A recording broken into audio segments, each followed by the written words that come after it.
Assalamualaikum warahmatullahi wabarakatuh. Saya Bagas Trijaya Nugraha dengan NIM 031. Di sini saya akan menjelaskan tentang standarisasi jaringan komputer. Pengertian standarisasi jaringan.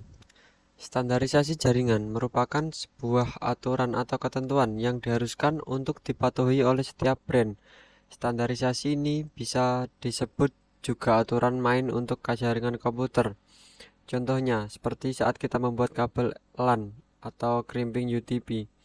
Dalam proses pembuatan kabel ada dua standarisasi, yaitu TIA atau AIA 568A dan TIA atau AIA 568B. Standarisasi ini harus kita ikuti untuk membuat sebuah kabel LAN. Karena jika tidak sesuai dengan standarisasi yang ada, maka kabelan sudah pasti tidak bisa digunakan. Macam-macam standarisasi jaringan. Yang pertama ada ISO.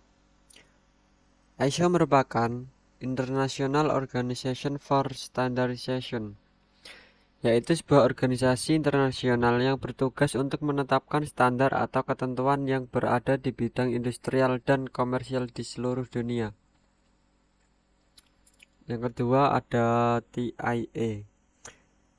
TIA atau kepanjangan dari Telecommunication Industry Association merupakan organisasi yang bekerja sama dengan Electronical Industry Association atau EIA.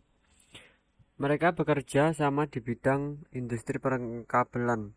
TIA dikenal bagus untuk mengembangkan standarisasi pemasangan kabel menggunakan desain dan instalasi pemasangan kabel yang tersusun rapih. Yang ketiga ada IEEE. IEEE atau Institute of Electrical and Electronics Engineer merupakan organisasi internasional yang bertujuan mengembangkan teknologi untuk meningkatkan derajat kemanusiaan. IEEE mencakup pengembangan di bidang telekomunikasi jaringan, komputer, kelistrikan, elektrik, dan antariksa. Yang keempat ada ITU. ITU atau International Telecommunication Union merupakan organisasi yang bertujuan untuk mengatasi masalah telekomunikasi internasional (PBB) atau Perserikatan Bangsa-Bangsa. Menugaskan ITUR atau International Telecommunication Union Radio Communication Sector untuk mengatur penggunaan frekuensi radio secara global. Tujuannya untuk memudahkan hubungan-hubungan perdamaian, kerjasama internasional antar bangsa-bangsa, dan pembangunan ekonomi dan sosial dengan menggunakan jasa telekomunikasi. Yang kelima ada IETF. Internet Engineering Task Force merupakan sebuah organisasi yang mempunyai wewenang untuk mengatur dan membuat protokol-protokol standar jaringan internet. IETF juga merupakan organisasi yang membuat protokol TCP atau IP. Selanjutnya ada OSI, TCP, dan UDP. OSI layer adalah standar komunikasi yang dipakai atau diterapkan dalam suatu jaringan komputer. TCP layer adalah standar komunikasi data yang sering digunakan pada internet untuk membentuk suatu proses menukar atau saling mengirim data dari suatu komputer ke komputer lainnya dalam satu jaringan internet. UDP merupakan salah satu tipe protokol yang mempunyai karakteristik tidak berbasis koneksi. Adapun perbedaan OSI layer dan TCP layer. Yang pertama yakni OSI layer memiliki 7 layer, sedangkan TCP IP memiliki 4 layer. Seperti gambar di samping ini, OSI layer mempunyai sejumlah 7 layer dan TCP mempunyai 4 layer. OSI layer terdiri atas layer 7 yakni application, layer 6 yakni presentation, layer 5 yakni session, layer 4 yakni transport, layer 3 yakni network, layer 2 yakni data link, dan layer 1 yakni fisikal.